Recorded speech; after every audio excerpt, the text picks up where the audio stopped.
What can be better than a quick pasta recipe that's also completely different? Pasta al limone is a vibrant and creamy pasta dish that can be made any day of the week because of how fast it comes together.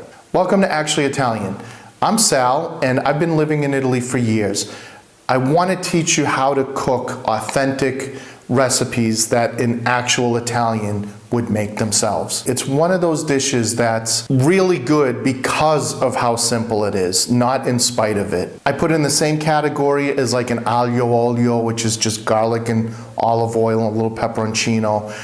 It's the same as like cacio e pepe, which is just basically cheese and pasta water with a little grated pepper in it. Those are really simple sauces that just have a couple of real high quality ingredients that makes everything come together. This is just like that. Pasta al limone is a classic dish from the Amalfi area where those famous lemons grow. I'm lucky enough to live in Italy, so I have access to those lemons. Most people don't, though. You can use whatever lemons that you find in the supermarket. If you can get some local lemons, if you live in a place where people have lemon trees, maybe get one from a neighbor or look for something a little bit different, because the difference is in the lemons. These lemons are not just like acidic lemons. You can see first how big they are. They're more fruity than acidic, and that's kind of what you're looking for. The zest is a really integral part of the recipe because it's gonna give that lemony flavor, like that fruitiness, without the acid. I can smell it now. This is what you want the pasta to really taste like. So I'm just gonna juice one of these lemons. I don't need the juice of both unless I was making it for more people. In fact, if you want, there's a link in the description that will bring to a printable recipe so you get all the measurements. I'm chopping up some parsley here, about 1/4 cup worth. You could also use some fresh thyme if you prefer the flavor of that, or even mint. Mint works really well with lemon. I like the freshness of the parsley, so that's what I'm using today. With the garlic, you can chop it up as finely as you like, or leave it whole so you can take it out later. It's up to you. The pasta selection in this is really important because we're not using any cream in this, but we want it to be really creamy. That means that we need the starchy pasta cooking water. So in this type of sauce, very similar to aglio olio, very similar to cacio e pepe, you'd want to use a dried pasta because you're going to have a longer cooking time, which draws out more of that starch. If you were to use fresh pasta, you'd get that nice silky texture of the pasta, which would work really well, but you're not going to get that creaminess because it cooks so fast that it doesn't release enough of the starch to be used into the sauce. I want that silky texture of the pasta, so I've got like an in-between solution.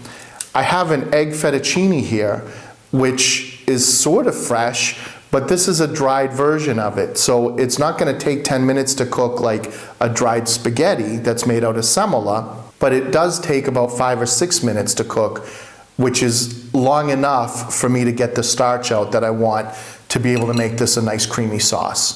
I've got my pot of boiling salted water here. I'm gonna throw the pasta in, then we're gonna get started with the sauce because I want to show you just how quickly this is all gonna go. So put that in there. Another thing too is I'm using less water than I normally would to cook the pasta because I wanna make sure that it's very starchy. Okay, so over here, I've got my pan with some olive oil, extra virgin olive oil. I'm turning the heat on now, and in the cold pan, I'm gonna put garlic and all that zest from that lemon. It's important that this pan be cold when you put that in because it's gonna be so fast to cook that we'd risk burning the garlic. So we want this to just gently cook that garlic just for like not even a minute. Another very important thing here is that we don't want to put the lemon juice in now, just the zest. So we're basically making like that oil flavored with the zest and the garlic. I'm gonna shut this off now. That's literally how fast it goes. Shut it off. We've got the pasta boiling here. Oh, this is gonna boil over. Let me get a spoon on there. This is a little trick. Put a spoon on and it keeps it from boiling over. That's happening because of all that starch in the water, so that's going to help us with the sauce. It's going to make it really creamy. We're a minute from the pasta being done, so I'm going to turn the heat back on of the pan, and I'm going to take a nice, generous ladle of that pasta cooking water. In fact, I'm going to put a little bit more in there. And this is going to now all come together very, very quickly. We want this to heat up because as it cooks, the water is going to evaporate. We're going to be left with the starch, so it'll be nice and creamy. Now at this point, I want to add some parsley. I want to infuse into that sauce. To really bring it all together, I'm also going to add some grated cheese at the end. And today I'm going to use pecorino. That's the traditional cheese that they would use in this in the Amalfi area. So you can get pecorino romano. If you don't have it, Parmesan works just fine too, but I really like that kind of salty edge of the pecorino. So this is starting to thicken up here. You can't really see in the camera probably, but I can see the changing of the bubbles. When I see how the bubbles kind of start to glisten, that's how I know that the starches are starting to kind of develop.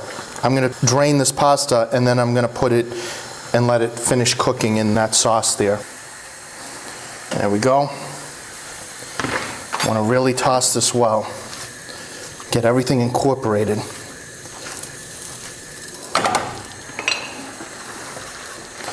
The sauce is going to continue to thicken too because the pasta is going to absorb it. All right, this is enough. I'm going to shut it off now. Again, off the heat. I want to add some of the lemon juice, probably a couple of tablespoons, I'd say. And then I'm going to sprinkle this cheese in.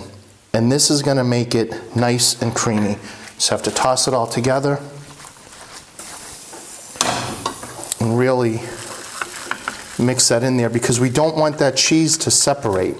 If it's too hot and it gets clumped up, what happens is the cheese separates and it gets kind of greasy. We don't want that. We just want it to be nice and creamy. So now we can kind of see. Let me see if we can see that. That's the sauce there. Look how creamy that looks. So that's from the starch and from the cheese just now. There's no cream in there. So this is going to have that nice bright flavor. All right, let's plate this up and eat.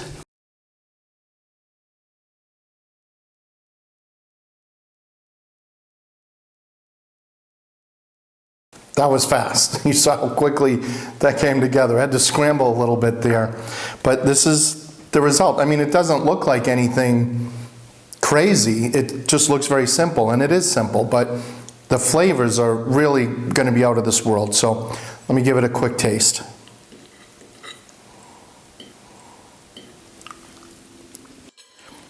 The flavor is just really, really bright and fresh and just really different. It's not as acidic as you think that it would be because the lemon juice absorbs into the sauce with the cheese. And then I added a little bit of fresh extra virgin olive oil too to kind of finish it off, really rounds out the flavors again. The pasta too is nice and silky. It has a great texture. Because it's a dried pasta, it still has a little bit of al dente-ness to it. Done in less time than it takes to cook the pasta. Perfect weeknight meal. Perfect meal when you just want something a little bit different. I'm going to finish this up and I'll see you on the next video.